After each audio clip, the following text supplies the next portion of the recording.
Uh-oh. Mr. Ben Armstrong is in some serious trouble. Guys, in today's video, I'm going to show you a number of things that are happening in the space. Something a little bit different from what I normally do, but there will be things that I always do. And in today, we're going to be talking about Ben. I'm going to show you a clip from Crypto Banter. And I'm going to show you a clip from Gary Gensler. And I'm going to show you a couple news articles, and I'm just going to show you where we're at on the charts very, very quickly. So thank you for being here with me today. Welcome back to the Crypto Bliss Show. I'm Kiara DeCass. Let's rock this video out right here, right now, guys. Make sure to subscribe to the channel, guys. You know, by building the channel, it's going to help our community grow, increase, stretch, and spread the beautiful news that this channel shares with all of us. So thank you to all of you. Appreciate it all very, very gratefully. You guys know that I don't ask for anything. I only ask for you to like and subscribe. And with that being said, cryptocurrency market cap today is at 1.07 trillion. So trading volume is about 41 billion. You can see that there was about 15.7 billion trading volume in Bitcoin yesterday over the past 24 hours. We're sub 26K again on Bitcoin, and Ethereum we're 1588. So pretty average from yesterday. I'm not going to read any more of those ones to you. The fear and greed index jumped like crazy, and that's why I say the fear and greed index is a delayed signal. Okay, so don't rely on this for the short term, but for the long, for like the medium, like the week's average and the long-term average. Okay, so yesterday when we dropped right down to 30, today we're sitting at 41. Pretty simple, guys. Today, comp, BSB, TON, Rollbit, VET, Casper, XRD, Bitcoin Cash, FTT, and ZEC are all pumping. XLM or Stellar, SUI, Curve, Nexo, ICP, pretty much down for the day, guys.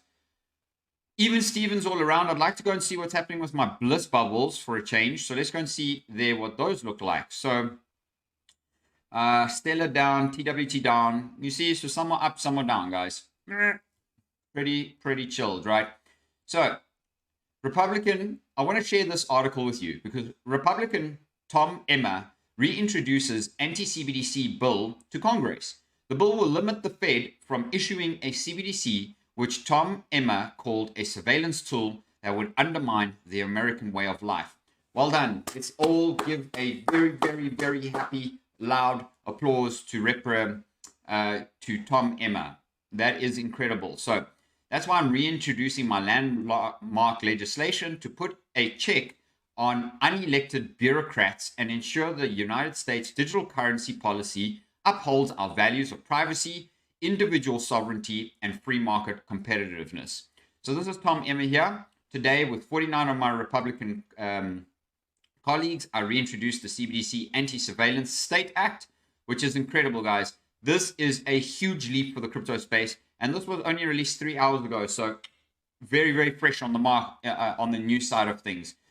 Super simple. Before I get into one or two of the other videos, I'm going to jump in between a video and a coin. The Binance CEO company says Binance CEO, US CEO, not CZ, US CEO has left crypto exchange and cuts 1/3 of the workforce. Company says its actions give it 7 years of financial runway, which means that there's still, Binance ain't going anywhere, guys. And this, look at this. This was from September 13 at 2:17 a.m. It's about 6 hours ago. So this is a statement here to say that Binance is here to stay. So all the FUD that you guys have been hearing, in the one ear, out the other ear. Super simple, guys. You can see the powerful, impactful information that I'm bringing to you. This is another crazy article about banking powerhouse HSBC Bank, which is a British-based bank, working with crypto custody firm Fireblocks. Fireblocks, which specializes in cryptocurrency safekeeping technologies such as multi-party computation, or MPC, already works with BNY Mellon and BNP Paribas. So, guys, this is pretty juicy. So HSBC holds about $3 trillion in assets, lets customers of its Hong Kong branch trade in Bitcoin and Ether exchange traded funds. Guys, crypto, if you guys think crypto is going away, you're mistaken. You need to reanalyze and recalibrate yourselves to check what is going on. Crypto is here to stay. Companies and institutions are now absolutely going crazy and all in on these assets. BlackRock have only made just a fraction of noise out there, and they are keeping quiet because they know what they're doing, and they are going to do their best to become the front runner in getting the ETF application approved first, and they are going to definitely be some of the biggest players in the space, without a doubt being the world's largest asset management firm. What do you guys think about that down below? Let me know your thoughts. I would love to hear what you think about HSBC, the CBDC, and BlackRock. Let me know. Okay, so I'd like to go and show you quickly. I don't actually have the Dixie chart on here, so let's quickly grab the Dixie chart out for us for the day. In the meantime, I'm going to, you can see here, there you go. We're starting to make, on the lower time frames, we're starting to make a bit of lower highs. As you can see there, lower, lower, and currently lower, which tells us, guys, boom, we might have actually hit some sort of level of resistance at this point, which is really super, because you can see here, we hit that resistance, but we broke up, hit that resistance, pulled back a little bit. I think the dollar is going to get a little bit of a cluck now. And why I say that is because you can see that the crypto space is starting to push its way back up, and clearly is starting to create a very, very strong double bottom pattern here. Okay, this is going to be the neckline to break out of. All right, let me know what you guys think down below. But once we break out of it, we probably hit this level because there's more resistance, bust back down and then try and break up, bust back down and then kind of push our way back up. What do you guys think about that? Let me know down in the comments below. I would love to hear what my crypto community thinks about the beautiful crypto space and the crypto market cap as to where we are going to be heading over the next little short while, especially because this is a beautiful pattern that is unfolding here, and we are now at the bottom of the pattern. And usually when you're at the bottom of a pattern, you tend to go back up to the top side of the pattern. Okay, so that being said, let's go and quickly have a look at the Bitcoin chart, and then I'm going to show you. So let's look at it on the 1 hour first. So on the 1 hour, I drew this little trend line here for you guys. So kind of broke here, pushed back up, didn't really go to the bottom, hold the top, pushed back down to the downside. And currently with the RSI pushing to the upside, we're busy making a new high, a new support zone here on the 50 and 200 moving averages. Now remember, this is the 1 hour time frame. Go ahead and look at the daily time frame. You can see that the daily candle from yesterday's close was in way more volume than the previous candle. But the one unfortunate thing, and I need to show you this to you guys, because on certain charts, the candle engulfed this candle. Yesterday's candle engulfed this candle. But on Binance, you can see there, it didn't engulf it, which is actually not a good sign. So, but with very strong buy signal, the RSI kind of floating in the middle. Guys, there's not much signal to tell us where and what is going to be happening. But what I do want to say to you is that, yeah, there's not even anything I can draw for you there, because there's not much to say. We're in a very, very strong capitulation phase at the moment. And the same thing is going for Bitcoin. Not only do we have an inverse head and shoulders pattern that has formed here, and if we push up to the upside, that'll be a very strong indication that this could essentially play out, with the neckline, of course, being that zone over there, guys. Now, not only that, but we are also forming a double bottom once again, okay? We are also forming this W pattern with, guess what? The neckline is the same zone. So, yes, there's going to be resistance, but guess what? We're actually in a very, very large capitulation area right now.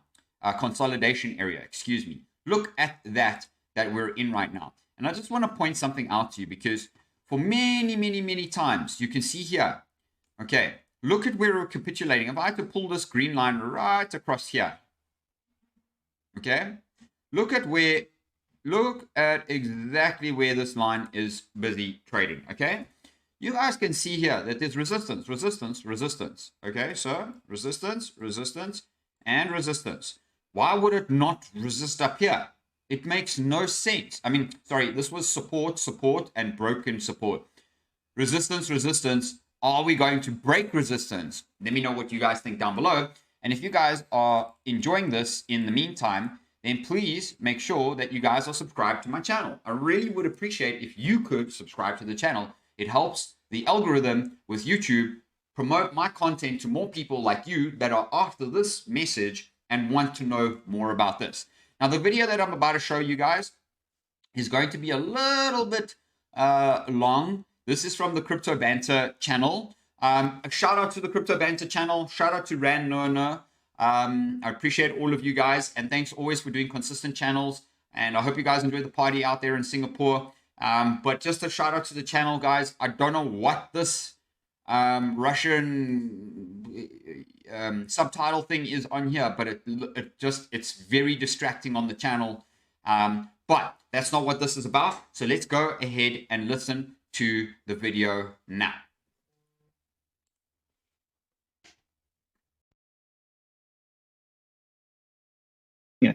So okay, apparently I'm not allowed to show it on the screen, but I can read it, so I'm gonna read it to you. Okay, hold on a second. Okay, wow.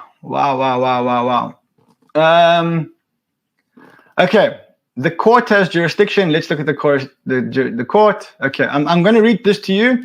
The plaintiff is a domestic limited liability company, which is the company. Okay, and defendant is Armstrong is a resident. I'm not going to mention where he lives because I don't want you to take this off.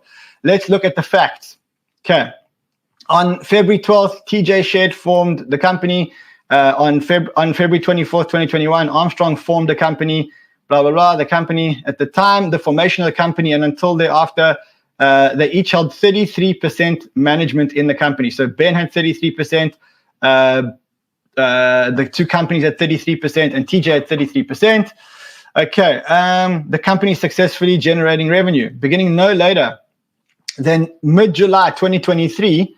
Okay, here it is. This is where the action starts. Okay, are you listening? Okay, so I'm not allowed to show it on screen because it could give away my source. It says, beginning no later than mid-July 2023, plaintiff began to discover a pattern of misconduct by Armstrong, including, inter alia, theft and mishandling of company assets, physical and verbal abuse and threats of physical abuse of company employees, being under the influence or in possession of substances while on company premises, and violating the company's operating agreement and company's policies. So they're accusing him. It's employee. Okay, so hold on. I'm going to just move it onto a screen where I don't have to keep looking up. And I'm not going to show it on the screen because I have told my source that I'm not going to share it. But I mean, we have got the document, as you can see, in front of me. Okay. Unlawfully pledging, hypothecating, assigning, and transferring, setting over, settling, delivering, pawning, otherwise exercising dominion over non-fungible tokens. So here they're talking about I think the Bored Ape that he owns.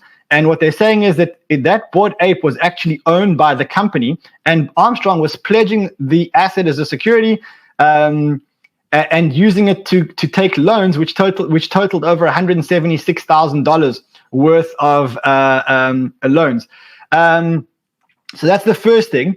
And they talk about this being transferred. Unlawfully pledging, assigning company property. So again, they keep talking about this loan that he took against the company's Bored Ape Yacht Club. Then it says here, unlawfully diverting sums as large as $50,000 per month from the company's sponsorship revenue to a company to an independent contractor who Armstrong was having an inappropriate relationship with. So here what they're saying is that he was taking money from the company, $50,000 a month, and paying it to a company which was allegedly owned by Cassie, who is the lady that Ben was allegedly having an affair with. Okay, next.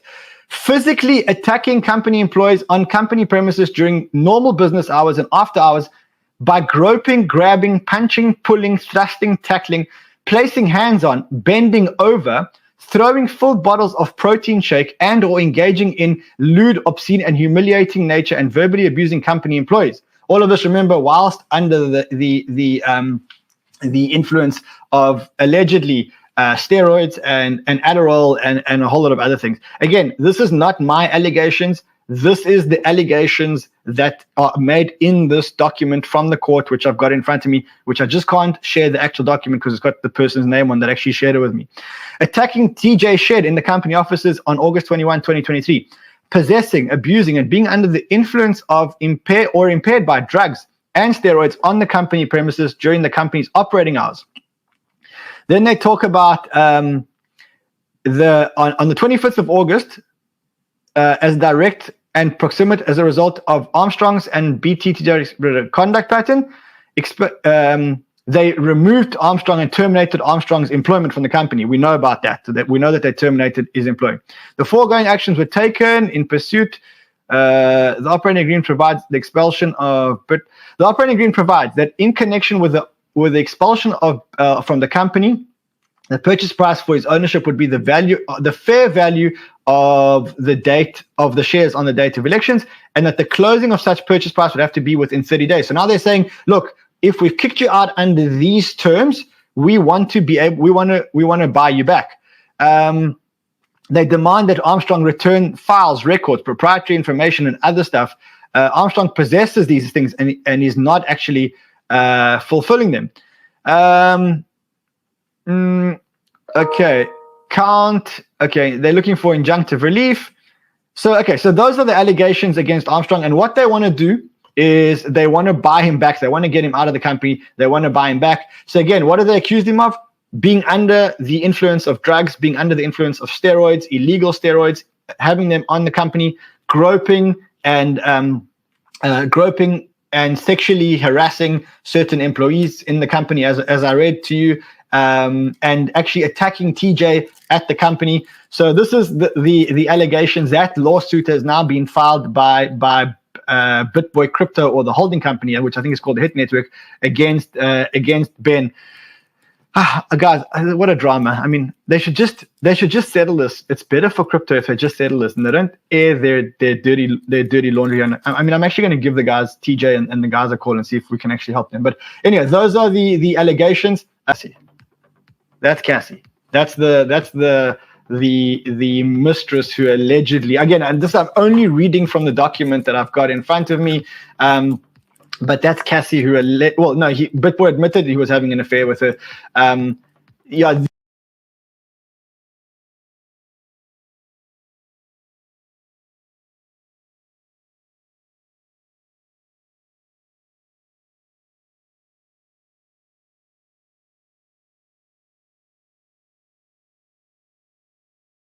So, as you can see, Mr. Ben Armstrong, unfortunately, has put himself in a predicament that has literally, he rug pulled himself out of his own company from his own actions. Now, there's no ways that Hit Network would be able to file a lawsuit against Ben Armstrong without proof of these allegations and some sort of truth behind these allegations. I would like to know from you, because Ben Armstrong was one of the biggest crypto YouTubers on the planet. And if somebody like that can lie to his community, even on the video that he did the other day that I shared with you guys on the channel, when I shared that video with you guys, I think it was somewhere here. Yeah, here. You know, that is a crazy allegation from Hit Network against Ben Armstrong. So Ben Armstrong has a huge court case against him. He's about to lose almost everything that he has. Hopefully his family still stick with him and are around him, and his beautiful wife sticks with him. He may need that support. Ben, we do love you, but admit to your mistakes, admit to your truth. We thank you for everything that you have done in crypto. We will appreciate everything that you do in crypto, and hopefully you do it going forward with honesty and integrity, as you always said you had. But just saying, community may not trust you as much anymore because there was a lie. You lied to them. And I'm sorry that you did, but you did it. Hopefully your community can forgive you. I forgive you. We're all human. We do make mistakes, but that was a crazy mistake that you made, and you literally lost everything for it. So good luck on your journey, Mr. Ben Armstrong. And I really hope that one day we can connect in our own way and learn more about crypto. Or I would like to learn more about crypto from you. Guys, the last thing that I want to show you is this little video, thanks to the Paul Barron Network. Shout out to Paul Barron Network as well. This is a Gary Gensler Senate crypto hearing fails. So let's go ahead and listen to this first clip on this video.